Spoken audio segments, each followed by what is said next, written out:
All right, for more on this, we're now being joined by Adrian Kalmal. He's a fellow at the Arabian Peninsula Institute, terrorism and Middle Eastern scholar. Thank you so much for joining us on World DNA this morning. Thank you for having me.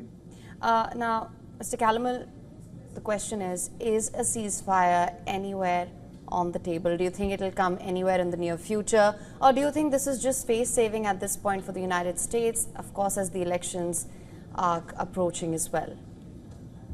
Yeah, it's a great question. I really think it's more of the latter. It's more face saving. It's more of Blinken making another trip, his 11th trip, to try and make the point that we have some influence in this this protracted conflict, especially related to the hostages.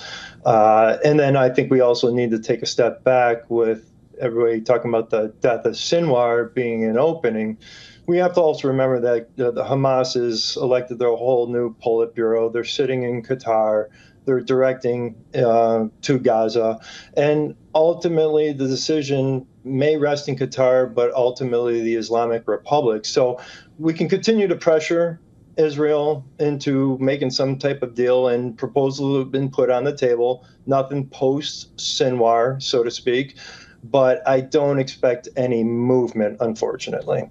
Mr. Kalmal, as far as the hostilities between Israel and Iran are concerned, well, it's on the brink of only going further from here, because reports are suggesting that the IDF has completed preparations for a strike on Iran. US has doubled its interceptors for the THAAD systems, expecting an immediate response from the Iranian side. Iran, Israel, is the war certain now, or do you feel the two sides may just dull it down the way they did earlier in April in the year?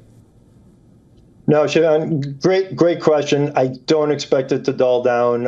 Israel has to respond. They're going to respond, not just for the most recent rocket barrage that we saw was on October 1st, but you also have the attempt made on Netanyahu's life that was actually directed from Lebanon. And you mentioned that it can't be ignored. So that again is it can't be ignored. Yes. It can't be ignored. And this is the first time that a head of state has been attempted to be taken out. We have to remember, Nasrallah is not a head of state. Sinwar is not a head of state. Hania was not a head of state. So something is coming. The U.S., they lack credibility, this administration, when it comes to the Islamic Republic and working with them. We've lost collective deterrence. They talk about working together. It's been Israel doing all the heavy lifting here. And there's some really concerning reports coming out of the United States where if I was Israel, I would not trust the United States and make sure not to reveal too much of what they plan on doing. There's a leaked memo coming out of the DOD. They've allowed Tehran to fuel their proxies over the last 4 years through unsanctioned oil sales, and they're still pursuing a nuclear agreement. So Israel is, they're going to act in their own interests. The U.S. THAAD systems, I want to point that out, the THAAD systems are really there to protect U.S. interests that we have on the ground there. It's not so much to protect Israel. There's something coming. It's a question of, what's it going to hit? Is it going to be the petrochemical industry? Is it going to be military targets? Is it going to be the oil industry? Is it going to be certain infrastructure? Or the nuclear facilities? That's the big one that everybody's asking about. So something's. Yeah, I just wanted to come in there. You mentioned something very interesting here, that US has positioned those THAAD systems there to protect its own interests and not Israeli interests. If you can elaborate further on that, because there were also reports that Israel was saying they didn't need US boots on Israeli soil. US has sent over 100 military boots there. They've sent their THAAD systems there. They've increased their interceptors there, and you're saying that they're protecting their own interests. What are these interests?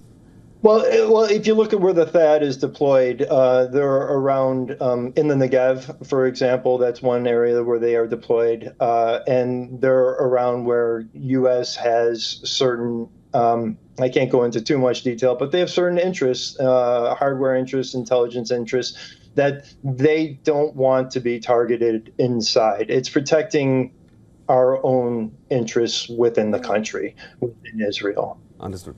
Mr. Kalmal, also, of course, Israel has confirmed the death of Hashim Safieddine. There are reports that Naim Qassem has fled to Iran as well. Now, these military factions, they've not named their next head. Why do you think that is?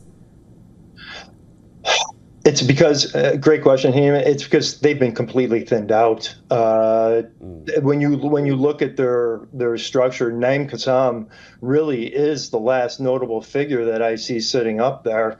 Now he's much older than Nasrallah and the people that have been removed, but that's been part of the Israeli strategy, was to go from the bottom up and remove that Hezbollah structure so that they can't replace these positions. As opposed to a decapitation strike where you go after Nasrallah first, there's always someone that's going to come up and fill. So I think it's because they have a manpower problem and a leadership problem right now. Mr. Calmel, thank you so much for joining us. Always a pleasure speaking with you. Always a good discussion when you're on the show. Adrian Calmel, Fellow at Arabian Peninsula Institute, Terrorism and Middle Eastern Scholar, joining us on World DNA. Thank you so much. Thank you for your time. Have a great day.